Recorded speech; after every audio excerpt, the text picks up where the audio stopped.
Smart classroom চ্যানেলে সকলকে স্বাগত। আজকের ভিডিওতে আমি মাইকেল মধুসূদন দত্তের অভিষেক কবিতার দ্বিতীয় পর্ব নিয়ে আলোচনা করব।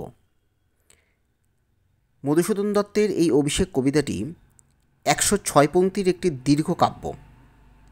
সেই দীর্ঘ কাব্যাংশকে আমি দুটি পর্বে ভাগ করেছি। প্রথম পর্বের ভিডিওতে ভাগ করেছি, আবার দ্বিতীয় পর্বের আজকের ভিডিও। প্রথম পর্বের ভিডিওতে আমরা দেখেছি বীরবাহু নিহত হয়েছে। এই খবর শুনে রাবণ নিজে যুদ্ধে যাওয়ার জন্য প্রস্তুতি নিচ্ছেন। রাবণের যুদ্ধযাত্রার কথা জানতে দেবী লক্ষ্মী প্রমোদ কাননে এসেছেন ইন্দ্রজিতের কাছে প্রভাসার ছদ্মবেশে। তখন ইন্দ্রজিৎ অর্থাৎ মেঘনাদ সমস্ত কথা শুনে নিজেকে ধিক্কার দিচ্ছেন, এই বলে যে তার ভাই নিহত হয়েছে, অথচ তার বাবা রাবণ যুদ্ধে যাওয়ার জন্য প্রস্তুতি নিচ্ছেন। আর ইন্দ্রজিৎ নিজে কি করছে? তার স্ত্রী প্রমীলাকে নিয়ে বিলাসভাবে জীবন কাটাচ্ছেন। পুত্র হিসাবে এটা যথেষ্ট অশোভনীয় এবং লজ্জার বিষয়, একথা ইন্দ্রজিৎ বুঝতে পেরেছে। তাই তিনি নিজেই রামচন্দ্রের সঙ্গে যুদ্ধ করবেন বলে যোদ্ধার বেশে সজ্জিত হয়ে রাজভবনে যাত্রা করছেন। আর যাত্রা করার আগে তার স্ত্রী প্রমীলাকে বুঝিয়ে লঙ্কায় থেকে প্রস্থান করছেন। এবং ইন্দ্রজিতের যুদ্ধযাত্রার যে প্রস্তুতি, অর্থাৎ মৈনাক পাহাড়ের মতন আকাশ উজ্জ্বল করে তার রথ নিয়ে সে চলছে এবং আকাশপথে মেঘনাথের যাত্রার বর্ণনা, সেটা আমরা প্রথম পর্বের ভিডিওতে দেখেছি। এরপর আমরা দ্বিতীয় পর্বের ভিডিওর কবিতার বাকি অংশটি দেখব।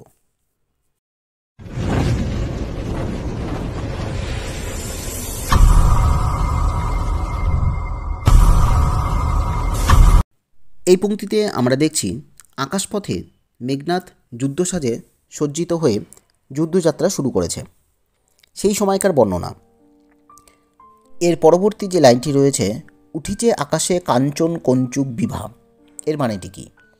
এর মানে কবি বলতে চেয়েছেন, কাঞ্চন শব্দটির অর্থ হচ্ছে সোনা, আর কঞ্চুক হচ্ছে আবরণ বা বর্ম, আর বিভা মানে হচ্ছে আলো, অর্থাৎ সোনার আবরণের আলো। কাঞ্চন কঞ্চুক বিভা অর্থাৎ কবি বলেছেন লঙ্কার সেনারা যে বর্মগুলো পড়েছে সেগুলি আসলে সোনালি বর্ণের তৈরি। সেই সোনার দীপ্তি যেন আকাশ বাতাসে ছড়িয়ে পড়েছে। হেনকালে তথা দ্রুতগতি উত্তরিলা মেঘনাথ রথী। মেঘনাথ যে রথ থেকে নামলেন, আকাশপথে মেঘনাথ যাত্রা করছে, তারপর সে মেঘনাথ রথ থেকে নিচে নামলেন, দ্রুত গতিতে নিচে নামলেন, এবং তার সৈন্যরা যে রেশমি আবরণ বা যে পোশাক পরেছিল, যুদ্ধ সাজে সজ্জিত ছিল, তার একটা আবরণ দেখা গেছে, সৈন্যদের পোশাকের আবরণ। এরপরে বলছে নাদিলা কব্বুর ধল হেরি বীরবরে মহাগর্বে।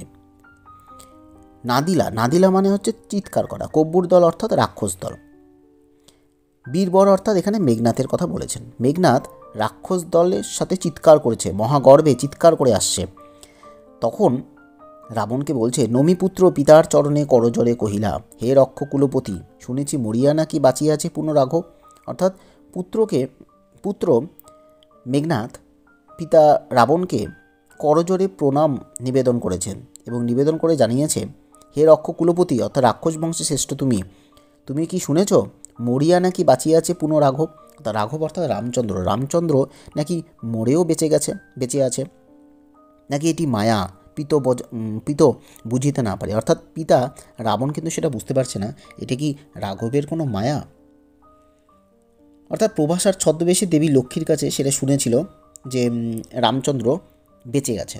এই খবরটা রাবণের কাছে জানায় মেঘনাথের কাছে রামচন্দ্র হচ্ছে পাপী বা নরাধম। তারপরে বলা হয়েছে, কিন্তু অনুমতি দেহ সমূলে নির্মূল করিব পামরে আজি। অর্থাৎ অনুমতি যদি দাও, পিতাকে বলছে ইন্দ্রজিৎ বা মেঘনাথ পিতা রাবণকে বলছে, তুমি যদি অনুমতি দাও তাহলে সমূলে নির্মূল করে দেব, পুরোপুরিভাবে তাকে ধ্বংস করে দেব রামচন্দ্রকে। পামর অর্থাৎ পাপী রাঘবকে আমি পুরোপুরিভাবে হত্যা করে দেব। ঘোর সনানলে করি ভস্ম বায়ু অস্ত্রে উড়াইব তারে। এর মানে কি? ঘোর সরানল, সরানল অর্থাৎ তীরের আগুন, স্বর অর্থাৎ তীর, অনল মানে আগুন, অর্থাৎ ঘোর মানে প্রবলভাবে, তীরের আগুনে আমি তাকে ভস্ম করে দিব।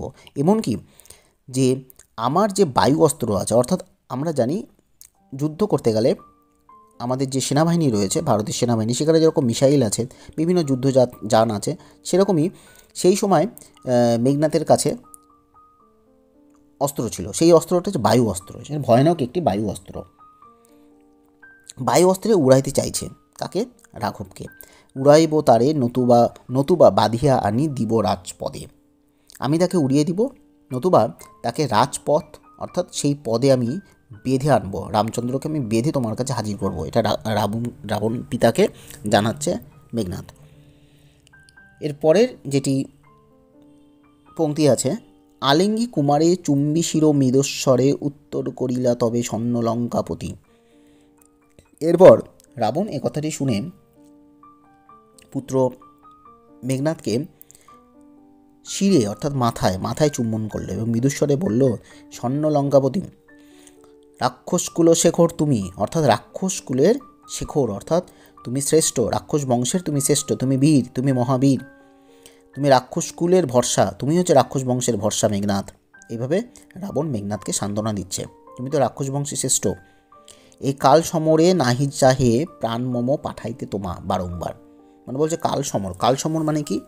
কাল অর্থাৎ মৃত্যু, ভয়ঙ্কর, সমর মানে হচ্ছে এখানে যুদ্ধ, অর্থাৎ এই ভয়ঙ্কর বা ভয়াবহ যুদ্ধে আমি তোমাকে পুনরায় রাঘবের কাছে পাঠাতে চাইছি না, এটা মন চাইছে না। এটা রাবণ এই কথাটি জানালো। তারপরে বলছে, হায় বিধি বাম মম প্রতি। বাম মানে কি? এখানে বাম হচ্ছে বিরূপ, বিধি মানে ভগবান এখানে বিরূপ কার প্রতি? মম প্রতি মানে আমার প্রতি, অর্থাৎ রাবণ বলছে ভগবান আমার প্রতি এখানে বিরূপ, বিধাতা আমার প্রতি বিরূপ রয়েছে। কারণ বিধাতা চায় না যে রাবণ জিতুক, রাবণ এই যুদ্ধে জিতুক, সেটা বিধাতা চায় না, সেই জন্য বারংবার এরকমই হচ্ছে। এরপর রাবণ আক্ষেপ করে বলেছে, কে কবে শুনেছে পুত্র ভাসে শিলা জলে, কে কবে শুনেছে লোক মরি পুনঃ বাঁচে। আক্ষেপের সাথে, অত্যন্ত দুঃখের সাথে, বেদনার সাথে রাবণ তার পুত্র মেঘনাথ বা ইন্দ্রজিৎকে বলছে যে তুমি কি কখনো শুনেছ যে শিলা জলে ভাসে, অর্থাৎ পাথর জলে ভাসবে, পাথর তো ভারী হয়, সেটা জলে ডুবে যাবে, সেটা কিন্তু না করে পাথর জলে ভাসে। এই ধরনের মায়াবী খবর কি কখনো শুনেছ? আমরা কখনো কি শুনেছ যে লোক মরে পুনরায় বেঁচে ওঠে? এটা সবই তার রাঘবের মায়ার বশে এই কাজটি হচ্ছে, সেটি হচ্ছে রাবণ মনে করছে। এখানে বলছে যে পাথর যেরকম জলে ভাসে সেটা যেরকম অবাস্তব বা অসম্ভব, তেমনি রামচন্দ্রের বেঁচে ওঠাটাও একদম অবাস্তব। এরপরের যেটি পংক্তি রয়েছে, উত্তরিলা বীরদর্পে অসুরারি রিপু, কি ছাড় সে নর তারে ডরাও আপনি রাজেন্দ্র। মানে বলছে উত্তরিলা মানে উত্তর দিল, কে উত্তর দিল? মেঘনাথ উত্তর দিল। বীরদর্পে মানে বীরত্বের সহকারে, দর্প মানে অহংকার, বীর, সে যে বীর, সে যে মহাবীর, সেই বীরত্ব সহকারে মেঘনাথ এই প্রশ্নের উত্তর দিল। অসুরারি রিপু মানে কি? অসুরদের শত্রু, রিপু মানে শত্রু, আর অসুরারি মানে অসুরদের শত্রু, এবং এই অসুরদের শত্রু হলো কে? রামচন্দ্র, আর রামের শত্রুকে মেঘনাথ। অসুরদের শত্রু যেরকম রাঘব বা রামচন্দ্র, আবার রামচন্দ্রের শত্রু কিন্তু এখানে মেঘনাথ, তাই এখানে অসুরারি রিপু বলা হয়েছে।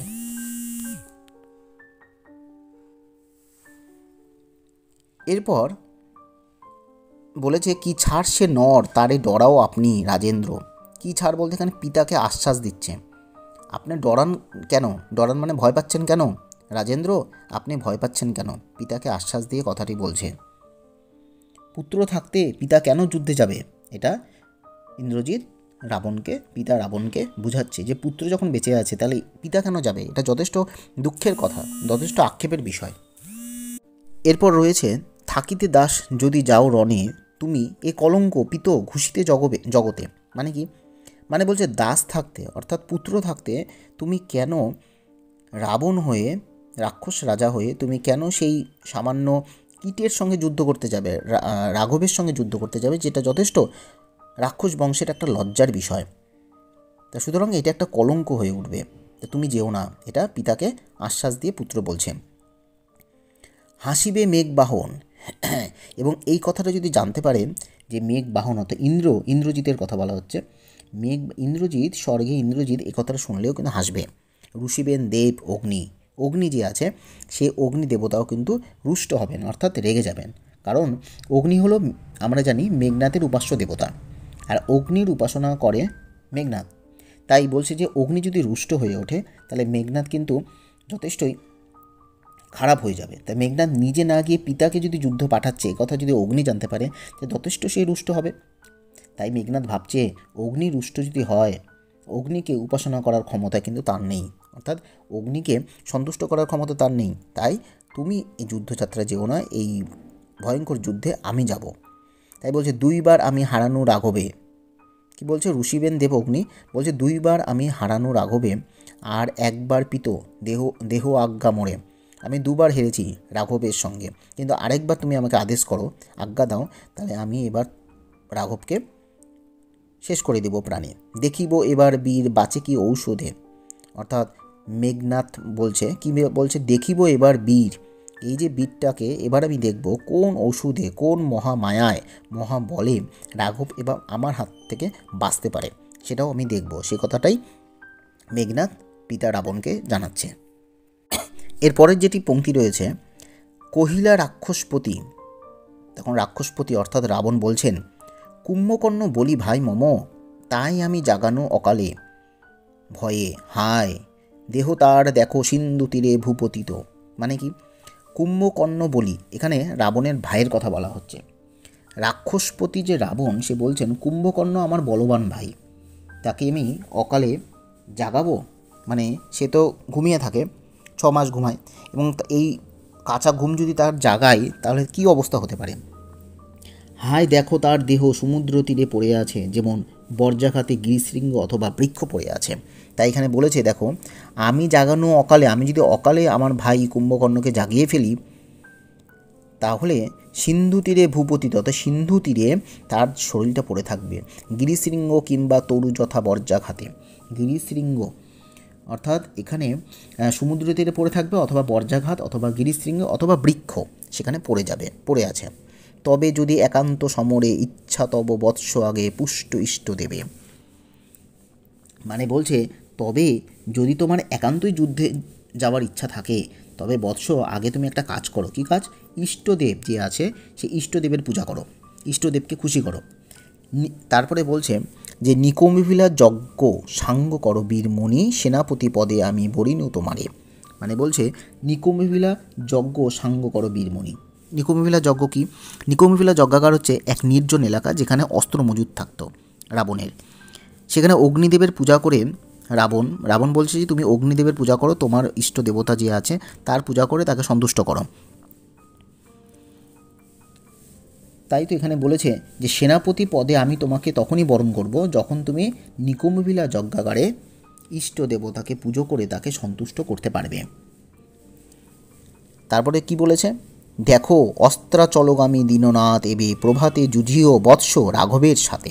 মানে কি, অস্তাচলগামী অর্থাৎ অস্ত যাচ্ছে কি পশ্চিম আকাশে সূর্য অস্ত যাচ্ছে। এখানে দীননাথ হচ্ছে সূর্য, অস্তাচল যাচ্ছে, গামী মানে গমন করা, তাহলে পশ্চিম আকাশে সূর্য অস্ত যাচ্ছে। এবে এখন প্রভাতে ঝুঁঝিও, মানে এখন তো পশ্চিম আকাশে সূর্য অস্ত যাচ্ছে, তাই পরদিন সকালবেলা মানে ভোরবেলায় তুমি যুদ্ধ করবে। তাই এখানে রাবণ বলেছে সূর্য এখন অস্তচালগামী, পুত্র তুমি রামচন্দ্রের সঙ্গে প্রভাতে যুদ্ধ করবে, এখন নয়, সকালবেলায় তুমি যুদ্ধযাত্রা শুরু করবে, যুদ্ধ করবে। এই বলে রাজা কি করলো, এই বলে রাজা গঙ্গা জল নিয়ে কুমারকে অভিষিক্ত করলেন। তাই তো বলেছে এখানে, এতে কহিয়া রাজা যথাবিধি লয়ে গঙ্গোদ্যক অভিষেক করিলা কুমারে। আমরা জানি হিন্দু শাস্ত্রে গঙ্গা জল অতি পবিত্র, যে কোনো পূজার্চনা করার আগে কিন্তু গঙ্গা জল দিয়েই পবিত্রতা স্থাপন করতে হয়। তাই সে কারণে রাবণ কিন্তু এর অন্যথা করেনি। যুদ্ধযাত্রা যেহেতু তার কাছে একটি শুভ, যুদ্ধে জয় করা তার একটা প্রধান লক্ষ্য, সে কারণে গঙ্গা জল দিয়ে পবিত্রতা স্থাপন করার চেষ্টা করেছে। তাহলে পুত্রকে অভিষেক করেছে কি গঙ্গোদ্যক মানে গঙ্গা জল দিয়ে কুমার অর্থাৎ মেঘনাথকে রাবণ অভিষেক করেছে। এইভাবেই আমরা দেখি যে রাবণ রাজা অর্থাৎ লঙ্কাধিপতি রাবণ রাজা পুত্র মেঘনাথ বা ইন্দ্রজিৎকে গঙ্গা জল কর্তৃক অভিষেক অর্থাৎ সিংহাসনে অভিষিক্ত করেছিলেন। ইন্দ্রজিৎ যেন লঙ্কার সেনাপতি পদে অভিষিক্ত হয়েছিল। আজকে শেষ করলাম এই অভিষেক কবিতার সমগ্র কবিতার আলোচনা। 2টি পর্বের ভিডিওটি যারা তোমরা দেখতে পারোনি তারা অবশ্যই দেখে নেবে। প্রথম পর্বের যে ভিডিওটি করা আছে সেখানে বিস্তারিত আলোচনা করা হয়েছে। আজকের ভিডিওটি যদি ভালো লাগে বা এরকম যদি আরও কবিতার বিস্তারিত আলোচনা জানতে চাও তোমরা, তাহলে অবশ্যই চ্যানেলটির পাশে থাকতে লাইক, শেয়ার, সাবস্ক্রাইবটা করে রাখবে।